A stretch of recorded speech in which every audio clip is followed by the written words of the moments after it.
അപ്പച്ചൻ പോയ പിന്നെ ഭക്ഷണ ഹോട്ടലിൽ നിന്നാ. ഇവിടുത്തെ എല്ലാ കാര്യങ്ങളും നോക്കുന്ന അപ്പച്ചനാ. എന്റെ ഓരോ ഗേൾ ഫ്രണ്ട്സിന്റെ ഫോൺ നമ്പർ അപ്പച്ചന് ബൈഹാത്താ. ഗേൾ ഫ്രണ്ട്സിന്റെ കാര്യത്തിലൊക്കെ അപ്പച്ചൻ ഇടപെടും. പിന്നെ സത്യത്തിൽ എന്റെ മിക്ക ലൈനുകളും ക്ലിയർ ആക്കി തരുന്ന അപ്പച്ചനാ. ഞങ്ങള് കൂട്ടുകാരെ പോലെ. നല്ല അപ്പച്ചൻ.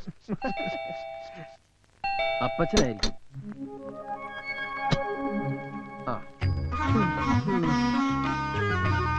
എവിടെയായിരുന്നു? അമ്മാവുക്ക് ഉഷാറില്ലേ? അതൊക്കെ ഞാൻ വെറുതെ ലേറ്റ് ആയിത്തു. എന്താടാ പറഞ്ഞേ? കന്നഡയാ. അമ്മയ്ക്ക് സുഖമില്ലാത്തോണ്ട് ലേറ്റ് ആയെന്നാ പറഞ്ഞേ. ഈ പച്ച ആര്? കൊച്ചുകുറുപ്പ്. കൊച്ചുകുറുപ്പോ? അല്ല, സുഭാഷ് ചന്ദ്രബോസ്. ഓഹോ, ഒരുപാട് കേട്ടിട്ടുണ്ട്. വളരെ വലിയ മനുഷ്യനല്ലേ. പക്ഷേ ആ പേരെടുത്ത് ഇങ്ങോട്ട് തട്ടണ്ടായിരുന്നു. ഒട്ടും ചേരുന്നില്ല. എന്നാലും പരിചയപ്പെട്ട സന്തോഷം. പിന്നെ ഞാനില്ലാത്തന്റെ കുറവൊന്നും ഉണ്ടായില്ലല്ലോ. അതത് സമയത്ത് എല്ലാ പെൺകുട്ടികളുടെ കാര്യവും ഡീൽ ചെയ്തില്ലേ? ഇവൻ വന്ന പിന്നെ എന്റെ ചാർട്ടിങ് കംപ്ലീറ്റ് തെറ്റി. തെറ്റിയോ? എന്റെ സുഭാഷ് ചന്ദ്രബോസിന് ധാരാളം അപ്പോയിന്റ്മെന്റ്സ് ഉള്ള ആളായത്. 9 മണിക്ക് ലതിക, 10 മണിക്ക് മേഴ്സി, 10:30 ഗീതാ ഷെട്ടി, 10:45 മീനാ റെഡ്ഡി, 11 മണിക്ക് വീണ്ടും ലതിക. ഇതൊക്കെ കറക്റ്റ് ആയിട്ട് ഡീൽ ചെയ്തില്ലെങ്കിൽ എല്ലാം പൊളിയും. ഇത് കണ്ടോ, ഓരോ പെൺപിള്ളേരുടെ നമ്പറുകളാ. ഇതൊക്കെ ഓർത്തോർത്ത് ഹാൻഡിൽ ചെയ്യാൻ ഇവന് ഞാൻ മാത്രമേ ഉള്ളൂ. ആ മേഴ്സി എടുത്തോ. Hello Mercy. മേഴ്സിയോ? എനിക്ക് എന്റെ മേഴ്സിൽ അത് വേറെ ആരാ ഉള്ളത്? ഞാൻ ലതികയാ. അയ്യോ, ഞാൻ നിന്നെ മേഴ്സി എന്ന് വിളിച്ച മനഃപൂർവ്വ. മേഴ്സി എന്ന് വെച്ച എന്താ അർത്ഥം? കരുണ. നീ കരുണുള്ളവളല്ലേ? ഞാൻ ഇനി മുതൽ നിന്നെ അങ്ങനെ വിളിക്കൂ.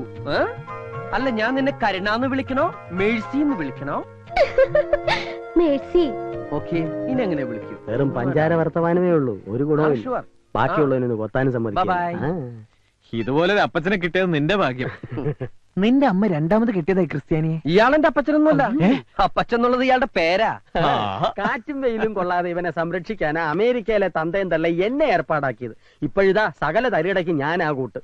എന്നെ ഇവൻ വളച്ചൊടിച്ച് ഇങ്ങനെ ആക്കിയതാ. ഇവന്റെ അച്ഛനെങ്ങാൻ ഇതൊക്കെ അറിഞ്ഞാ. എന്റെ കാര്യം അതിലും പ്രശ്നമാണോ? വീട്ടിൽ പറയാതെ ഞാൻ ഇങ്ങോട്ട് പോകുന്നു. ഇന്നേ വരെ അച്ഛനും അമ്മയും പിരിഞ്ഞ് ഞാൻ നിന്നിട്ടില്ല. എടാ, എനിക്ക് വീട്ടിലേക്കൊന്ന് ഫോൺ ചെയ്യണം. അപ്പൊ നീ ഇവിടെ ഉണ്ടെന്ന് അറിയില്ലേ? അറിഞ്ഞാലും സാരമില്ല.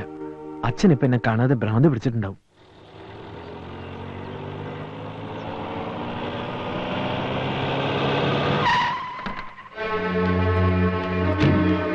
ഉണ്ണിത്താനെ ഇറങ്ങി വാടോ.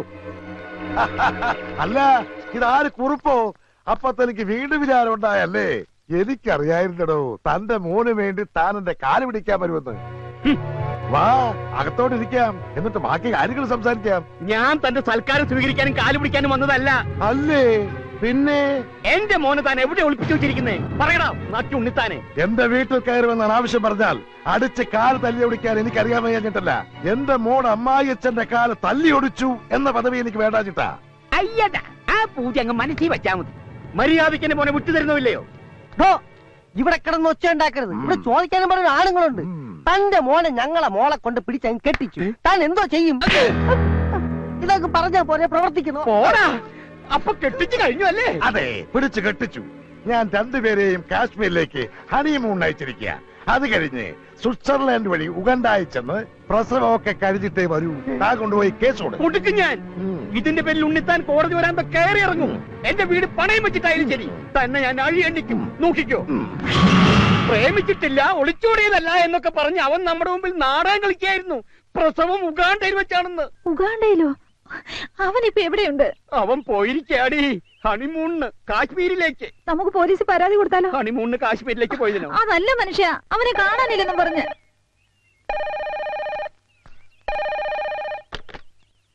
ഹലോ അച്ഛാ, ഞാനാ. എടി അവനാ. അച്ഛൻ എന്നോട് ക്ഷമിക്കണം. ഞാൻ ചെയ്തത് തെറ്റാണെന്ന് എനിക്കറിയാം. കഴിഞ്ഞു, ഉറപ്പായി. അവൻ മാപ്പ് പറയാ. നിങ്ങളിപ്പോ എവിടെയാ? കാശ്മീരിലാ? ഞാൻ ബാംഗ്ലൂരിന്നാ. ബാംഗ്ലൂരോ? ആ, ഹണിമൂണിന് പറ്റിയ സ്ഥലാ. അത് കഴിഞ്ഞ് ഉഗാണ്ടയിലേക്ക് എപ്പോഴാ? അച്ഛൻ ആരുടെ കാര്യം പറയുന്നത്? എന്നാലും ആ ഉണ്ണിത്താന്റെ മുമ്പിൽ നീ എന്നെ തോൽപ്പിച്ച് കളഞ്ഞല്ലോ. ആട്ടെ, സരസുവിന് സുഖാണോ? സരസോ? അപ്പൊ സരസുവായിട്ടല്ലേ നീ പോയത്? സരസുവിനെ കെട്ടാതിരിക്കാനല്ലേ ഞാൻ ഇങ്ങോട്ട് പോകുന്നത്. അച്ഛന് വട്ട എന്നാ തോന്നുന്നു. ഞാൻ കേട്ടു, വട്ട് നിന്റെ തന്തയ്ക്കാടാ. സ്വന്തം മകന്റെ തന്തയ്ക്ക് വിളിക്കുന്ന തന്ത. അച്ഛാ, ഞാൻ അനിയൻകുട്ടിയാണ്. അവിടുന്ന് വേറൊരുത്തിന് അച്ഛാന്ന് വിളിക്കണു. നീ ആരാ മോനെ? ഏത് വകുപ്പാ? ഞാൻ കൊച്ചുറുപ്പിന്റെ സുഹൃത്താ, ഇന്റിമേറ്റ് ഫ്രണ്ടാണ്. എന്റെ വീട്ടിൽ ഇവൻ സുഖമായിട്ട് ഇരിപ്പുണ്ട്. അച്ഛൻ ഒന്നുകൊണ്ട് പേടിക്കണ്ട.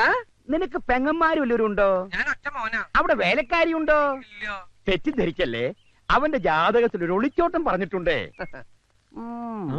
ഇവിടെ പെണ്ണുങ്ങളാരും ഇല്ല, ഞങ്ങള് മാത്രമേ ഉള്ളൂ. ഞങ്ങൾ ഇവിടെ കുറച്ചു ദിവസം അടിച്ച് പൊളിക്കാൻ പോവാ. അടിച്ചു പൊളിക്കാനോ? നീ അവന്റെ ഫോൺ കൊടുത്തേ. കൊടുത്തേ. ഹലോ, തൽക്കാലം നീ മാറുന്നത് നന്നായി. പക്ഷേ അവന്റെ കൂടെ അടിക്കാനും പൊളിക്കാനും ഒന്നും നടക്കണ്ട. നിന്റെ അഡ്രസ് ഒന്ന് പറഞ്ഞേ. Address house number 33 6th Avenue, Gowda street, ബാംഗ്ലൂരാ. എന്നാ എന്റെ പൊന്നുമോൻ ഫോൺ വെച്ചോ.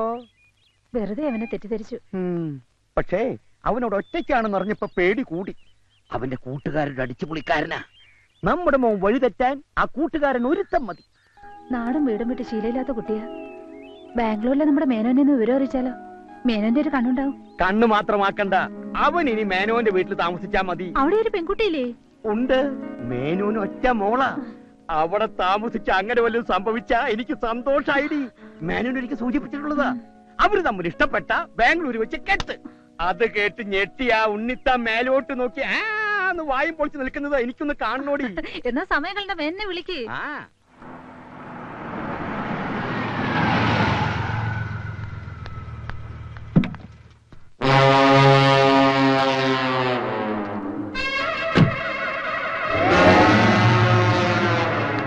അനിയൻകുട്ടി കുഴപ്പമായും തോന്നുന്നു. ക്രൂരന്റെ ഭാവത്തിലുള്ള ഒരു തടിയും വന്നിരിക്കുന്നു. അയാളുടെ വരവിൽ എന്തോ പന്തികേടുണ്ട്. ഗീതയുടെ അച്ഛനായിരിക്കും. അയാൾക്ക് ക്രൂരഭാവം ഇല്ലോ. പിന്നെ ജയശ്രീയുടെ അച്ഛൻ അയാൾ സ്ഥലത്തില്ലല്ലോ. ഓ, മനസ്സിലായി, ശാന്തിയുടെ ഡാഡി. എന്താ പ്രശ്നം? പ്രശ്നം നിസ്സാരം. ഇന്നലെ ഞാൻ ശാന്തിയുടെ ഐസ്ക്രീം പാർലറിൽ നിന്ന് ഇറങ്ങി വരുന്നത് അവളുടെ അച്ഛൻ കണ്ടു ശാന്തി വിളിച്ച് പറഞ്ഞിരുന്നു. അത്രേ ഉള്ളൂ. ഫ്രണ്ട്സ് ആണെന്ന് പറയാം. എന്റെ കൂടെ കാർ കയറി പോകുന്നതും കണ്ടു. ലിഫ്റ്റ് കൊടുത്തു എന്ന് പറയണം. പിന്നീട് ഞങ്ങൾ ഒരുമിച്ച് സിനിമയ്ക്ക് കയറുന്നത് കണ്ടോ എന്നൊരു സംശയം. കൈവിട്ടു പോയി. എങ്കിൽ ശാന്തിയുടെ ഡാഡി തന്നെ ആയിരിക്കും എന്നെ കുട്ടി. നീ പേടിക്കണ്ട, ഇത് ഞാൻ ഡീൽ ചെയ്തോളാം. വേണേ കണ്ട് പഠിച്ചോ. Hi uncle. ഹായ്. വരണം ഇരിക്കണം. Yes. ശാന്തിയുടെ ഡാഡി ഇല്ലേ? അല്ല, ഞാൻ ശാലിനിയുടെ ഡാഡിയാണ്. ഏതായി ശാലിനി? ആ പേര് നമ്മുടെ ലിസ്റ്റിൽ ഇല്ലല്ലോ. എന്താ പിറുപിറുക്കുന്നേ? നിനക്കെന്നെ മനസ്സിലായില്ലേ? ഇല്ല. അതെങ്ങനാ? ചെറുപ്പത്തിൽ കണ്ടതല്ലേ. ഞാൻ മേനോൻ, GK മേനോൻ. നിന്റെ അച്ഛൻ പാലത്തിങ്കൽ കുറുപ്പന്നെ വിളിച്ചിരുന്നു. ഞെട്ടണ്ട, ഞങ്ങള് പഴയ സുഹൃത്തുക്കളാ. ഇതാരാ? ഇത് എന്റെ ഫ്രണ്ടാ. ഈ ഫ്രണ്ടിനെ കുറിച്ചും അച്ഛനോട് പറഞ്ഞിരുന്നു. ഇവൻ ആള് ശരിയില്ലെന്നും ഇവന്റെ കൂടെ കൂടിയാ വഴിതെറ്റി പോകുമെന്നും. അതുകൊണ്ട് നിന്നെ കൂട്ടിക്കൊണ്ടുപോവാനാ ഞാൻ വന്നത്. ഇയാൾ ആളും മാറി സംസാരിക്കുന്നത്. എന്നാ എന്റെ വീട്ടിലേക്ക് പോവാം. നീ പോവുള്ളൂ, ഞാൻ പോവില്ല. എന്ന് പറഞ്ഞാൽ എങ്ങനെയാ? ഞാൻ പോവില്ല, അത് തന്നെ. നിങ്ങളെന്താ പിറുപിറുക്കണെന്ന് എനിക്ക് മനസ്സിലായി.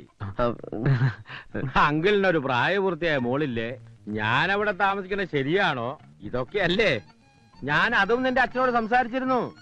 അപ്പൊ പറയാണ് എന്റെ മോളുമായ ഒരു അലയൻസിന് താല്പര്യമുണ്ടെന്ന്. നിന്നെ എനിക്ക് ബോധിച്ചു. അങ്കിളിന്റെ മോള് അങ്കിളിനെ പോലെയാണോ? എന്താ അങ്ങനെ ചോദിച്ചത്? തീരുമാനം ഇവിടെ വെച്ച് തന്നെ പറയാമല്ലോ എന്ന് കരുതിയിട്ടാവും. എന്നാൽ എന്റെ മോൾ എന്നെ പോലെയല്ല, അവളെ അമ്മയെ പോലെയാ. സുന്ദരി. എന്നാ പോവാ. ഓക്കേ. 1 മിനിറ്റ്. ആ നിനക്ക് പോകാൻ വയ്യെന്നല്ലേ പറഞ്ഞ് വാക്ക് മാറരുത്. ആ ശാലിനി കുട്ടി എനിക്ക് വേണ്ടി ജനിച്ച അങ്കിൾ, ഐ എം കമ്മിങ്. അവന്റെ യോഗം.